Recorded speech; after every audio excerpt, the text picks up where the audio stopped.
Admiral Zektar of the Valonian Empire stood on the bridge of his flagship, the Dominant Strike, his forearms crossed in a gesture of supreme confidence. The massive Valonian, standing nearly 3 meters tall with chitinous armor covering, his insectoid frame, gazed through the view screen at the small human vessel approaching their battle formation. These mammals dare to request an audience? Zektar's mandibles clicked in what passed for laughter among his species. Their ship is barely the size of our escape pods. His second-in-command, Commander Hickstal, consulted his tactical display. Admiral, the human vessel identifies itself as the UES Determination. They claim to represent the United Earth Systems and wish to discuss territorial boundaries. Zektar's compound eyes gleamed with predatory amusement. Territorial boundaries? These soft-skinned creatures have barely crawled out of their gravity well. And they think to negotiate with the Valonian Empire? He activated the communication array. This should be entertaining. The view screen flickered to life, revealing a human male in a simple blue uniform. He appeared unremarkably average by human standards. Medium height, brown hair, calm brown eyes. Captain James Mitchell of the UES Determination regarded the massive alien with steady composure. Admiral Zektar, Captain Mitchell began, his voice respectfully formal. I'm Captain Mitchell. We appreciate you taking the time to meet with us. Meet? Zektar's laugh was a harsh, chittering sound. Little mammal, this is not a meeting. This is me informing you that your species will submit to Valonian rule or be exterminated. Your pathetic excuse for a starship couldn't even dent our armor plating. Captain Mitchell nodded thoughtfully. You're probably right, Admiral. The Determination wasn't built for ship-to-ship combat. She's a survey vessel. Exactly. Zektar spread his forearms wide. You humans are weak, defenseless, irrelevant. Your entire species lacks the strength to. The Admiral's triumphant declaration was cut short as every system on his flagship suddenly went dark. Emergency lighting cast eerie red shadows across the bridge as officers frantically worked at dead consoles. What happened? Zektar roared. Report! Sir! Commander Hickstal's voice was tight with confusion. All our systems are offline. Weapons, shields, engines, life support. Everything's been shut down remotely. On the view screen, Captain Mitchell remained perfectly calm. I should mention, Admiral, that while the Determination isn't built for combat, she does carry the most advanced electronic warfare suite in known space. Dr. Sarah Chen, would you care to explain? A human female appeared beside Captain Mitchell, small woman with short black hair and glasses. Admiral Zektar, I'm Dr. Chen, the ship's systems specialist. About 30 seconds ago, I uploaded an adaptive virus into your ship's computer network. It's currently rewriting your core systems. Zektar's mandibles clicked furiously. Impossible. Valonian encryption is unbreakable. Was unbreakable, Dr. Chen corrected politely. Your encryption is based on mathematical principles that are about 4 centuries behind current human standards. We've been monitoring your communications since you entered the system. Your unbreakable code took my laptop about 15 minutes to crack. The Admiral's compound eyes widened in disbelief as he watched his crew desperately trying to regain control of their own ship.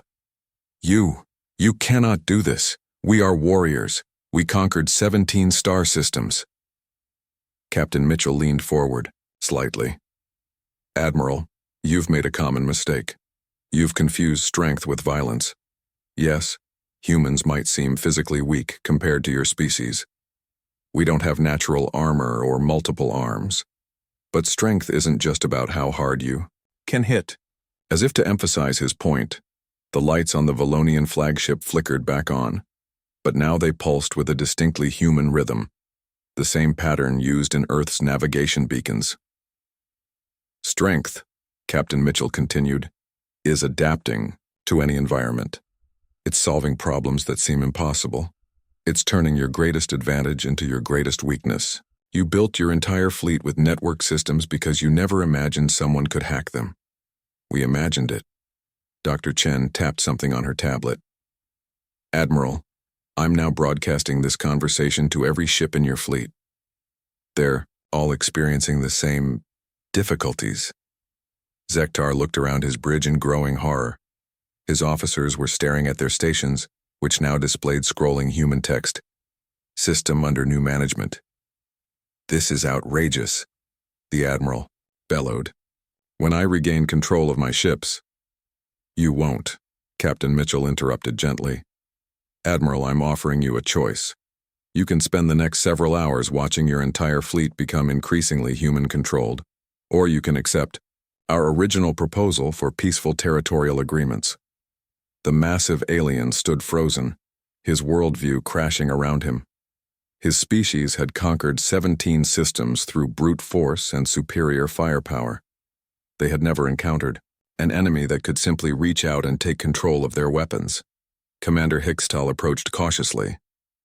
"Admiral, our long-range communications are transmitting surrender terms to the home fleet." "I didn't authorize—" "No, sir," Hickstal confirmed. "The humans did." Captain Mitchell stood up from his command chair. "Admiral Zektar, we don't want to conquer your people. We're not interested in your territory, we just want to coexist peacefully. But if you insist on viewing this as a contest of strength—" He gestured toward the view screen showing the disabled Valonian fleet. "Well, I think the results speak for themselves." Dr. Chen looked up from her tablet again. "Captain, I've also taken the liberty of downloading their star charts and tactical databases. Fascinating stuff. Their engine designs are actually quite ingenious, even if their computer security is prehistoric." Zektar felt something he had never experienced in his long military career: complete and utter defeat without a single shot being fired. His massive frame seemed to shrink as the reality of the situation settled over him. What do you want from us?" he asked quietly. "Partnership," Captain Mitchell replied. "Your people are excellent engineers and warriors. We're good with technology and problem-solving. Together we could explore the galaxy instead of fighting over pieces of it." The Admiral looked around his bridge where human text was now appearing alongside Valonian script on every display. His weapons were offline, his shields were down, and his entire fleet was effectively under enemy control. Yet the humans were offering him partnership. For the first time in his career, Admiral Zektar began to understand the difference between being strong and being powerful. The humans had just demonstrated both.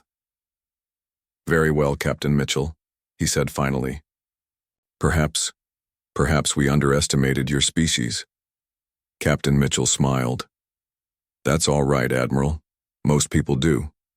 Would you like to come aboard the Determination to discuss the details? Dr. Chen has been dying to ask you about your propulsion systems."